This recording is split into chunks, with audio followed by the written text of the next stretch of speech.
기도하겠습니다. 주님 감사합니다. 어지러운 세상을 삽니다. 그런데 우리 주께서 주님의 날을 정하셔서 오늘 하루 주님 앞에 마음을 모으고 마음뿐 아니라 살아계신 하나님을 바라보며 예배로 모이게 해주시니 감사합니다. 성령님, 우리 찬송 속에 영광을 받으시니 감사하고 우리의 진실한 기도를 들어주시니 감사합니다. 찬송 중에 영광 받으시니 감사합니다. 이제 주 앞에 섰사오니 말씀하여 주옵소서. 성령님, 이 말씀에 역사하셔서 예수 그리스도의 영광을 환히 보는 복된 예배되게 축복하여 주옵소서. 예수 그리스도의 이름으로 기도하옵나이다. 아멘. 지난주에 여러분들이 공동회에서 다음 담임 목사님을 투표했다는 얘기를 들었습니다. 참 감사하고 축하하고 축복합니다. 그리고 오늘 설교 말씀은 이 교회의 진정으로 하나님께서 필요하신 사역자가 어떤 분일까? 그래서 성경 안에서 목회자로서 제가 가장 닮고 싶은 한 분, 바나바에 대해서 말씀을 전하고자 합니다. 왜냐하면 한 사람의 신앙 생활할 적에 가장 큰 축복은 좋은 목회자 만나는 겁니다. 이것은 욕심을 부려도 될 만큼 우리 하나님 앞에 기도해야 될 평생의 제목이고, 여러분을 섬기는 목회자가 하나님 앞에 바른 목회 되기 위해서 여러분의 기도가 절실하기 때문에 제가 제 마음의 모범으로 삼는 바나바에 대해서 말씀을 증거하고자 합니다. 안디옥 교회는 어떤 교회입니까? 소아시아 지방의 당시의 동서의 교역로로서 굉장히 번창했던 도시입니다. 이번 진앙지 한 중심에 있었기 때문에 그 안디옥 도시가 완전히 폐허가 된 사진을 보았습니다. 그리고 우리 한국교회 염강교회 조연삼 목사님 파송해서 거기를 돕다가 오시는 것을 보고 참 얼마나 또 기뻤는지 모릅니다. 그러나 내가 실제로 볼 수 있었던 안디옥 교회는 완전히 깡그리 폐허 자체였던 그 도시를 볼 적에 몹시 마음이 아팠습니다. 안디옥에 가면 예수님 믿는 흔적이 없습니다. 무슬림들이 전체를 장악하고 있기 때문에 크리스찬들이 거기를 발로 밟고 복음을 전했던 현장이 없어서 몇 차례 안디옥 갈 때마다 마음이 참 아팠습니다. 그런데 거기에 보면 한 예배당이 있는데 그때 당시에는 이름이 사도 베드로의 교회다 이렇게 했더니 이번에는 보고를 받으니까 거기를 사도 바울의 교회라는 이름으로 바뀌었다는 말도 들었는데 다시 확인을 해보고자 합니다. 건물이 아니라 큰 굴입니다.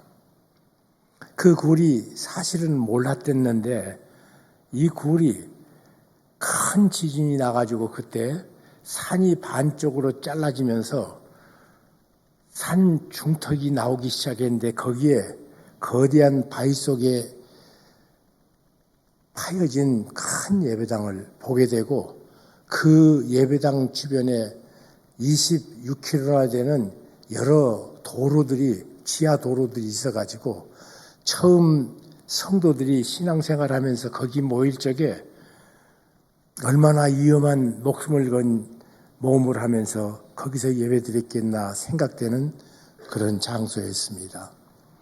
아무것도 안디옥에서 보지 못하다가 거기 가서 초대 성도들이 얼마나 하나님 앞에 간절히 기도하며 울었겠나. 또 여기서 말씀을 보면서 얼마나 즐거워했겠나. 하나님을 향해서 찬송하면서 얼마나 감격했겠나. 그 장소는 그래도 이번에도 무너지지 않고 그대로 굳건히 있다는 말에 한자리에 위로를 받고 그곳 다시 재건할 적에 다시 두 번째 헌금을 해야겠다, 이런 생각을 개인적으로 해보기도 합니다. 안디옥은 예수 믿지 않는 도시였습니다. 그런데 예루살렘 교회가 예수 믿으니까 좋거든요. 예수 믿으니까 기쁘거든요. 새로운 세계관을 가지면서 소망을 가졌거든요. 성도들이 모이니까 서로 사랑의 실제를 느끼면서 감격했고 기뻐했던 그 교회. 역사상 많은 교회가 예루살렘 교회 같은 교회 되고 싶다 말하는 초대교회를 우리 앞에 보여주고, 성령께서 마가 다락방에 강림하사 하루에 3,000명이, 그 다음에 수많은 제사장의 무리가 주님 앞에 돌아오고 5,000명이 주님 앞에 돌아온 그런 기적적인 교회였습니다. 이런 영적인 부흥 속에 기뻐하고 감동하고 감사하고 있었는데, 글쎄 말이에요. 주님의 마지막 말씀에 대해서 관심을 안 가졌습니다. 주께서는 마태복음은 너희는 가서 모든 족속으로 제자를 삼아 아버지와 아들과 성령의 이름으로 세례를 주고 내가 분부한 모든 것을 같이 가르쳐 지키게 하라. 28장을 다 써놓고 마지막 결론으로 주께서 부탁하신 말씀이에요. 마가복음은 너희는 온 천하에 다니며 만민에게 복음을 전파라고, 세계가 예루살렘으로 오라고 말하지 않고 너희가 가서 그랬습니다. 그런가 하면 누가복음은, 이 복음은 예루살렘의 시작에서 다 끝까지 이뤄야 하겠다. 죄사함의 회개의 이 복음이 전파되어야 되겠다고 말했습니다. 그런데 그냥 말한 것이 아니라 주께서 I will 그래요. will이라는 말은 반드시 하겠다는 말입니다. 그것이 참 좋겠다, 그렇게 상상한다, 이런 말이 아니라 내가 반드시 하겠다가, 그러니까 이 세상의 모든 사역은 될지 안 될지 모르지만 주께서 말씀하신 그 말은 반드시 이루어집니다. 그렇기 때문에 수많은 사람들이 선교사로 나가고 선교 사역을 교회는 할 수밖에 없습니다. 모든 것이 다 실패해도 그것만은 반드시 성공하기 때문에, 그래서 주께서 그렇게 말씀했건만. 그리고 요한복음에는 아버지께서 나를 보낸 것 같이 나도 너희를 세상에 보내노라. 이 말은 복음을 전하는 것이 얼마나 영광스러운 것인가를 비교급으로 말씀해 주시는데, 여기 보니까 아버지께서 나를 보내신 같이, 여러분, 예수께서 이 땅에 오신 이것은 창조보다 더 어려운 기적 중의 기적입니다. 그런데 그 영광스러움에 내가 온 것처럼 너희도 내 말을 듣고 나가는 것이 같은 영광이라고 말합니다. 그것이 사실일 수 있는 것은 예수께서 이 세상에 오셔서 33년을 사시고 3년 동안 마직 사역하시고, 그리고 주께서 십자가에 달리셔서 하나님의 약속된 말씀대로 십자가의 죽으심으로 복음을 완성시켜 주셨습니다. 그런데 이 복음을 가지고 밖으로 나가지 않으면 예수님이 안 오시는 것입니다. 그런데 우리가 순종해서 나가면 예수님이 오신 것이 그 민족, 그 종족에게는 시작이 됩니다. 그래서 아버지께서 나를 보내신 것 같이 나도 너희를 세상에 보내노라. 이런 엄청난 아름답고 영광스러움을 비교급으로 설명해 주면서 어떻게 우리가 인생으로 주님 하시는 것 같은 비교급이 될 수 있습니까? 그런데 복음 전하는 데는 그렇단 말이에요. 그리고 마지막으로 말씀하십니다. 승천 직전입니다. 오직 성령이 너에게 임하면 권능을 받고 예루살렘과 온 유대와 땅 끝까지 이르러 내 증인이 되리라.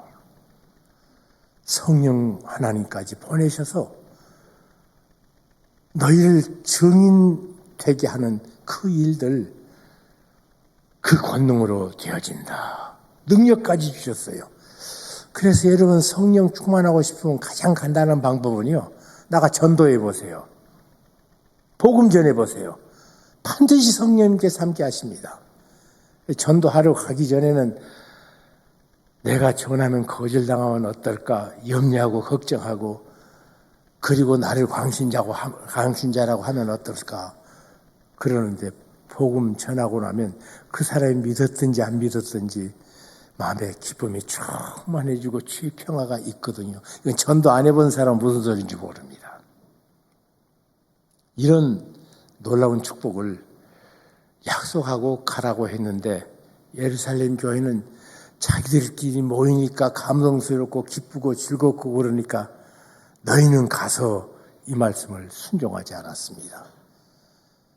하나님께서는 순종하지 않으면 순종시키십니다. 예루살렘에 엄청난 핍박을 줍니다. 그러자 그곳에 있을 수가 없어서 사도들 위에는 세계 방방곡곡으로 펼쳐나갑니다. 안 나가니까 내보내기 시작해요. 그런데 여러 곳에서 유태인들에게만 복음을, 우리는 선택받은 민족 유태인에게만 복음을 전한다 그렇게 생각하고 나가서 회당을 짓고 유태인들에게 복음을 전했는데 글쎄 안디옥에 복음을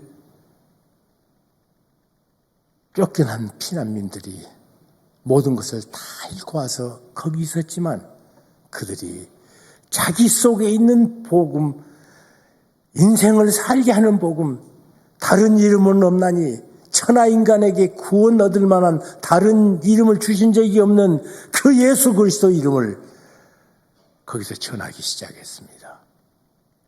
그랬더니 마치 자석에 새부치가 가면 따라붙듯이 예수 그리스도가 전파되니까 많은 영혼이 모여서 교회를 이루고 있었습니다.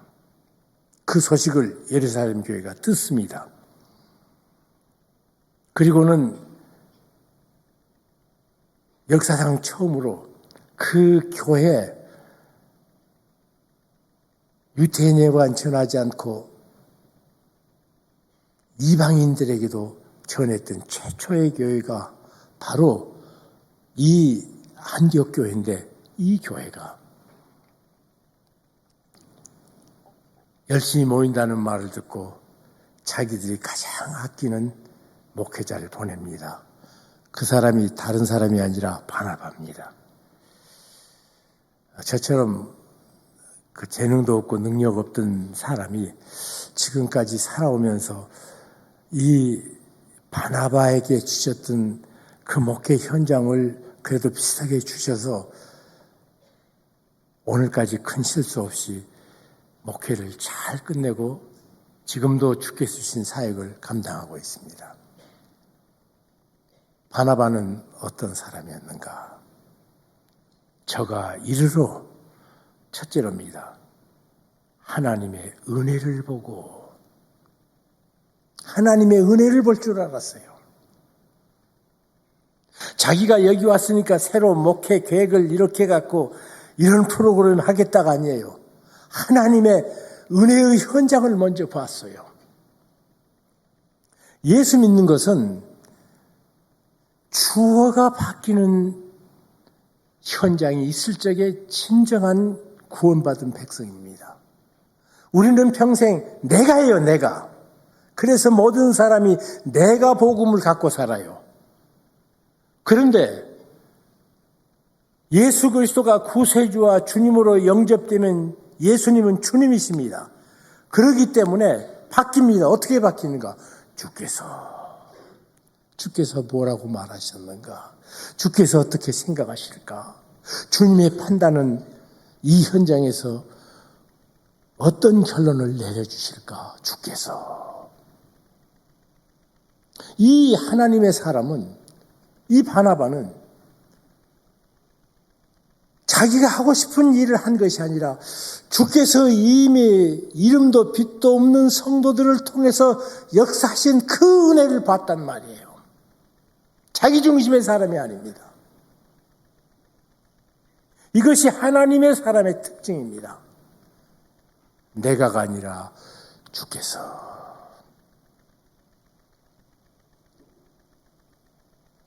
두 번째입니다. 그는 하나님의 은혜를 볼 뿐만 아니라 그는 착한 사람이요. 그렇게 기록되어 있습니다. 이 착하다는 말은 우리말로는 착하다는 말인데 선하다는 말하고 똑같은 아가도스입니다. 선한 사람, 착한 사람, 그냥 사람 좋은 사람, 그것도 맞습니다. 맞아요. 그런데 선한 사람은 그것의 기초에 하나가 더 있습니다. 선한 사람의 특징은 모든 그리스도인들의 모습입니다. 디도서 2장 14절에 사도 바울은 우리를 어떤 사람인가 말하고 있습니다. 흑암의 권세에서 우리를 구속하사 너희를 구속한 것은 우리를 구속한 목적이에요. 선한 일을 열심하는 하나님의 친백성으로 불렀다. 선한 일을 열심하는. 이것은 아닙니다. 예수 믿고 나서 고약하고 예수 믿고 나서 강팍하고 예수 믿고 나서 옹고집이고 예수 믿고 나서 항상 분노에 있고 이건 아니에요. 착한 사람이에요. 그리고 다른 사람이 내게 악을 향할 때 어떻게 해야 되는가? 사도 바울은 우리에게 또 말합니다. 하나님의 말씀으로 악에게 지지 말고 우리는 악에게 지지 않는 것만 해도 대단해요. 그런데 그것으로 말하지 않고 선으로 악을 이겨라. 우리에게 주신 특권이에요, 이건. 그 사람이 내게 미워하고 못되게 해도 너 봐라. 그리고 악한 사람을 이기려면 내가 더 악해야 돼요. 그죠? 그런데 그렇게 말하지 않고 네가 그래 싸워야 된다. 이겨야 된다. 그런데 그 이김은 선으로서 악을 이겨라. 제가 3.1운동 그 선언문을 볼 때마다 참 감동스러운 것은 그것도 내가 못 봤는데 일본 친구들이 3.1운동 100주년 19년 때 3.1운동 선언문을 처음 보고 나서 그래요. 어떻게 이렇게 격조 높은 얘기를 100년 전에 했을까? 일본 크리스찬들이 내게 그렇게 말해서 내가 놀라서 보니까 정말 그렇습니다. 그것은 천도교인인 체린이 우리가 싸울 적에 지금 나가서 데몬스트레이션 할 적에 집에 있는 사람은 괭이를 가져오고 낫을 가져오고 몽둥이라도 가져오고 축창이라도 가져와서 우리가 같이 해야 되지 않냐. 그럴 때 월남 이상재 선생님이 그렇게 말합니다. 우리가 싸우는 싸움은 그런 싸움 아닙니다. 그럼 어떻게 싸워? 화를 내니까 진리의 싸움입니다. 이 천도교련이 그랬거든요. 진리의 싸움이 무슨 싸움이야? 그러니까 산상수훈을 드러냈습니다. 산상수훈을. 그래서 산상순의 영향으로 쓰여진 것이 바로 3.1운동 선언문입니다. 얼마나 일본 미워한 것이 하나도 없습니다. 당신들도 잘 돼야 됩니다. 그러나 우리나라도 바로 되는 나라가 돼야 됩니다. 그것이 영향을 입어가지고 마하트마 간디가 비폭력 무제한 싸움을 영국과 하게 됩니다. 진리의 싸움이죠. 마하트마 간디가 말하기를 3.1 운동이 없었다면 우리 인도에 이 진리의 전쟁은 시작할 수 없었을 거라. 그 전쟁이 힘없고 약한 것 같은데 마틴 루터 킹이 남부에서 알라바마 모빌에서 행진할 적에 그가 주창했던 것이 비폭력 무저항이고 또 남아프리카가 백인들의 사슬을 풀고 독립할 적에 만델라 그분이 23년 동안 감옥에 있으면서 묵상했던 그 말씀이 터져나와서 비폭력 무저항의 승리를 갖게 했습니다. 그러니까 3.1운동은 세계사적인 사건입니다. 대한민국이 세계에서 가장 잘한 거예요. 비폭력 무저항의 시작이었어요. 선으로 악을 이기는 거예요. 사랑하는 성도 여러분, 선한 사람이요. 여기서 우리가 세야 될 자리입니다. 선한 일을 그냥 대충 하는 사람이 아니라 열심히 하는 하나님의 친백성. 이 말이 굉장히 좋아요. 내가 하나님의 친백성이라고 생각하면. 그렇지 않습니까? 얼마나 참 통쾌해요. 내가 하나님의 친백성이라니. 멀리 있는 백성이 아니라 가까이 옆에 두는 백성들의 모습이란 말이에요.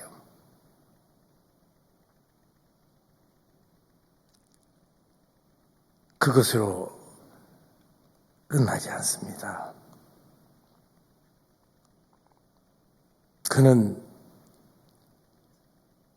자기가 복음 전하기 전에 이미 와서 복음을 전했다면 지금까지 당신들은 질서가 없는 배움을 배웠을 테니까 내게로 다시 배우라 그러지 않고 너희들이 지금까지 주셨던 은혜 안에 붙어 있어라. 굳게 함께 있어라.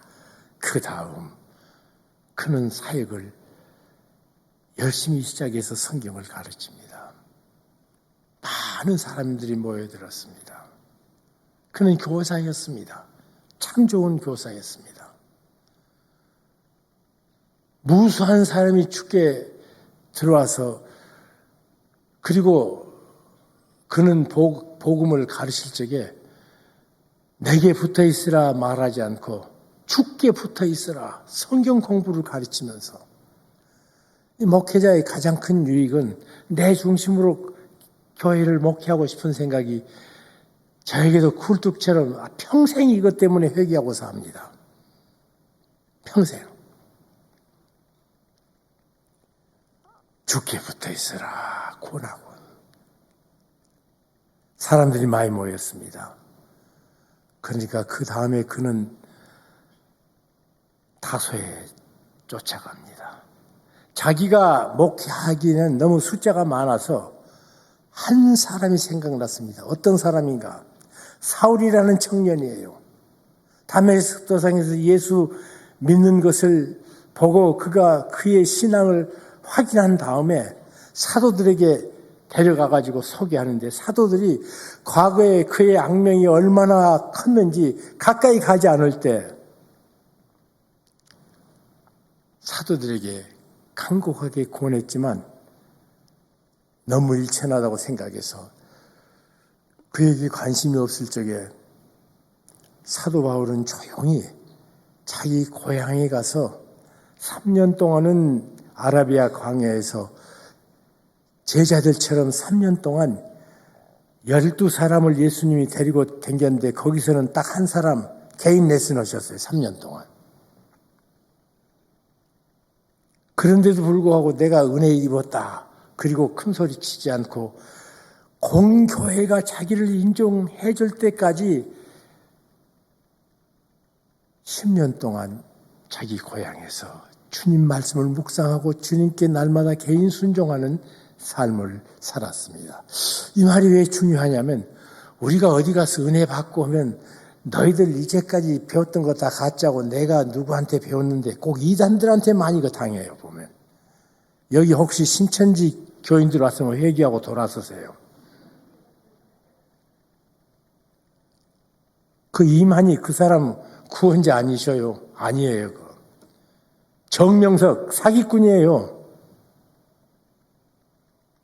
근데 꼭 그 사람들은 꼭 나예요. 항상. 보물 하늘에 쌓으라고 그래놓고 그 친구들은 아방궁도 그런 아방궁 없는 그런 인간적인 영광을 다 취해요. 하나님의 사람은 하나님의 은혜를 보고 하나님의 사람은 은혜를 보는 것으로 끝나지 않고 한 걸음 더 나가서 선한 일을 열심히 하는 하나님의 친백성으로 선으로서 악을 이기며 살고 그리고 섬길 사람이 많아지자 자기 혼자 목회하는 것이 아니라 다소에 가서 아무도 알아주지 않지만 하나님의 사람인 줄 확인했던 그 마음의 확증을 다시 확인하기 위해서 만나서 그렇다고 생각되니까 데려와서 같이 가르쳤다. 그렇게 말합니다. 사도 바울은 어떤 사람입니까? 그가 여러 곳에서 말씀 전하러 댕기면 율법주의자들이 율법 가지고 떠들어대요. 그럴 적에 사도 바울이 내가 가말리엘 문화다 그러면요 아무도 말 못합니다. 가말리엘이 어떤 사람인가? 유태인들이 가진 전통 그 글에 이런 참 재밌는 항목이 있어서 내가 어느 날 봤습니다. 솔로몬 다음으로 가장 지혜로운 사람이 누구냐? 제가 궁금했습니다. 그래, 그거부터 봤어요. 탈무드를 읽을 적이야. 궁금하지 않아요? 그 항목이 있어서. 누굴까? 거기 보니까 다니엘이라는 말도 안 했고요. 유태인들이 솔로몬 이후로 가장 위대한 사람이 이사야라는 말도 안 했고 그랬는데 보니까 가말리엘이라고 그랬습니다. 가말리엘. 유태인의 법률을 해석하는 두 기둥이 있는데 하나는 샤마임이라는 랍비가 있습니다. 최고의 랍비입니다. 그 다음에 이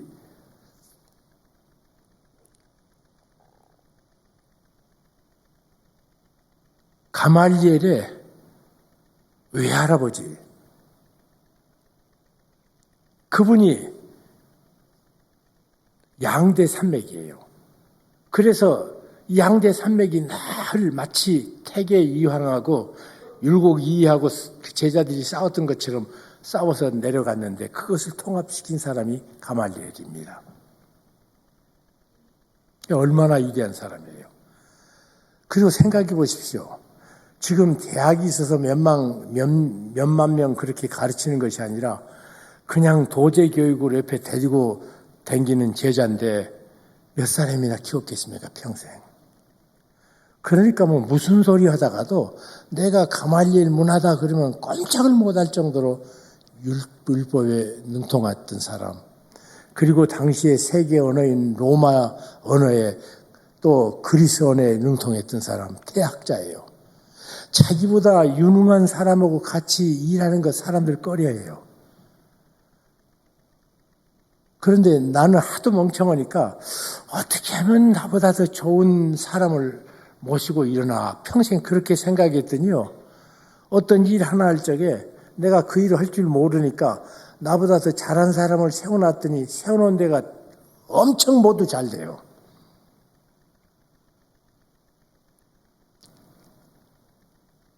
미랄복지재단 선봉호 박사하고 정영석 목사 같이 묶어놓고 또 GMF는 이태영 목사님 중심으로 묶어놓고 또 합동신학도 우리 남서울 은혜교회, 남서울 교회에서 시작했거든요. 그 교수님들 일하도록 그렇게 해주고 남북 나눔 모임은 이문식 목사라는 목사, 신명칠 장로라는 신실한 분 세워놓고 나는 이럴 줄 모르는데 한 가지는 일 잘하는 사람만 놔두니까 잘 된다. 그 확신은 내 소신입니다. 근데 많은 경우에 안 그러더라고요. 내가 그렇게 배웠던 것은 바나바를 깊이 묵상하다가 내가 아니구나. 하나님께서 세운 사람들이구나. 왜 좋은 사람 세워놓으면 좋은 일 되고요. 나쁜 사람 세워놓으면 나쁜 일이 돼요. 좋은 일도 실수할 수 있고 실패할 수 있어요. 그러나 그 사람들은 좋은 사람은 실패하고 실수한 것 가지고 도약대로 더 좋은 것을 만들고 나쁜 사람은 한번 어떻게 잘해. 그래갖고 그것을 믿기 삼아가지고 더 나쁜 일 하는 것이 나쁜 사람들이에요. 그래서 제가 누구한테 그럽니다. 목사님, 어떻게 목사님은 그렇게 많은 일 하시면서 일이 돼갑니까? 그러니까 좋은 사람만 모셔놓으라고. 그럼 좋은 일 된다고.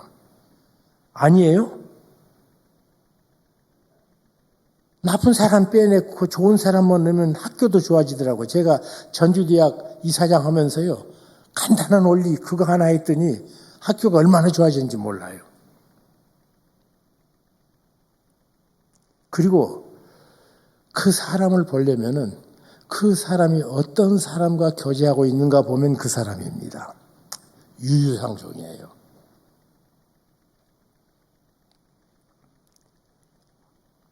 여러분,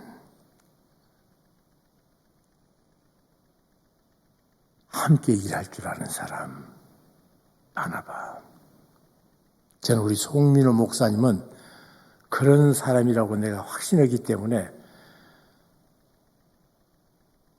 제가 됐다는 말을 전하러 하나님 앞에 감사 기도했습니다. 혼자 모든 일 다 잘할 수 없어요. 혼자 모든 것 고민하고 애쓰면 그대로 늙어서 무너진단 말이죠. 그러지 않아요?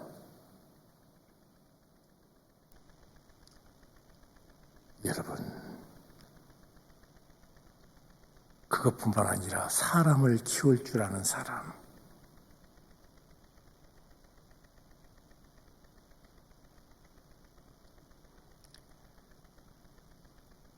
바나바와 바울이 같이 전도 여행을 다녔습니다. 처음에 마가라는 청년을 데리고 갔어요.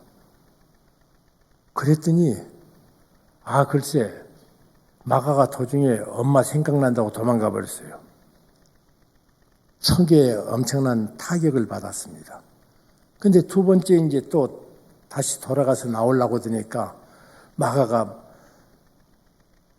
선생님, 내가 잘못했으니까 기회를 한 번 더 주세요. 그러니까 사도 바울은 그때 너 때문에 얼마나 힘들었고 주님의 사역이 무너졌는데 네가 또 와가지고 같이 가자고 안 된다. 끝까지 딱 잘랐습니다. 그런데 바나바는 아니다. 젊은 애들은 실수하면서 잘하지. 그 과정 없이 안 된다. 그래가지고 품고 구부로로 들어가서 사도 바울과 두 사람이 나눠져서 사야겠습니다. 그런데 먼 훗날 보니까 말이에요. 먼 훗날 사도 바울이 그놈 쓸데없다고 말했던 그가 마지막 유언처럼 쓰신 디모데 후서의 마지막 글이거든요. 내가 올 때 마가를 내게 데려오라. 그는 내게 유용한 사람이다. 그 쓸모없는 마가가 유용한 사람이 됐단 말이에요. 사람을 키울 줄 안단 말이에요. 그것뿐입니까? 다른 사람은 다 떠났는데 옥에 있는 나를 마가가 나와 함께 옆에 있느니라. 어렵다고 도망갔던 그 친구가 인내할 줄 아는 사람으로 자라 있어요. 그리고 또 마가에 대해서 베드로가 이렇게 말합니다. 내 믿음의 아들 마가가 사도 바울에게는 그 믿음의 아들이 디모데라면 베드로에게는 그 믿음의 아들이 마가입니다. 그래서 캐톨릭에서는 제2대 교황이 마가라고 그래요. 그것뿐입니까? 그것은 확실한지 아닌지 모르는 얘기예요. 전승으로 냈기 때문에. 그런데 예수님의 행적을 기록한 그 기록 중에 마가복음이 가장 먼저 써져서 모든 다른 복음이 쓰여지는 기초가 됩니다. 그 처음 기초를 사도 바울이 못했습니다. 베드로가 못했습니다. 누가 했어요? 베드로의 믿음의 아들 마가가. 사람과 함께 일할 줄 아는 사람. 그리고 긍휼과 자비가 풍성한 것이 그 다음에 나옵니다. 예루살렘이 천하가 흉년이 들었는데 자기들보다 더 어렵다는 말을 듣고 이 바라봐.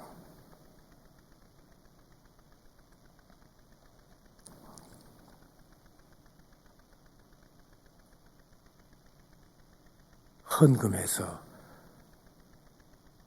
개척교회가 모교회를 돕는, 그러니까 우리 그리스도인들의 일은 그것이 순서 보지 말고 필요한 대로 사역하는 것이 크리스찬들의 모습입니다.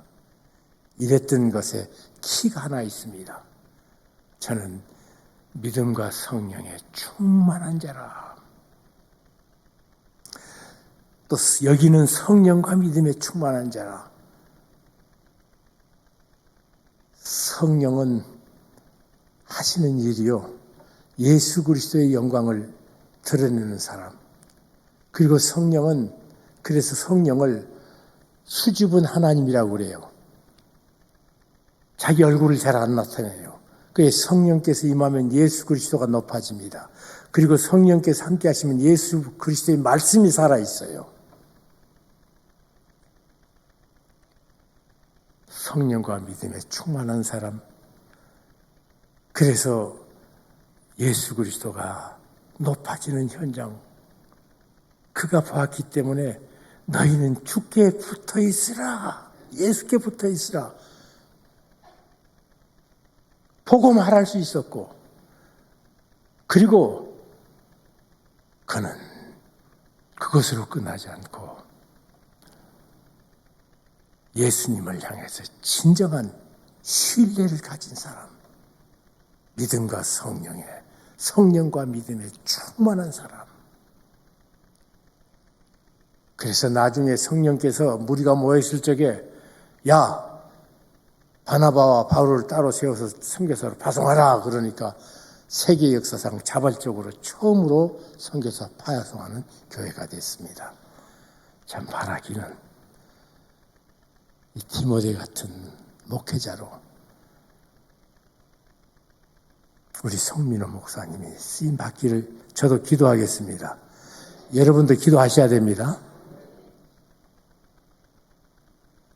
그것만큼 이 교회가 진정한 부흥을 다시 경험하는 축복을 주실 줄로 믿습니다.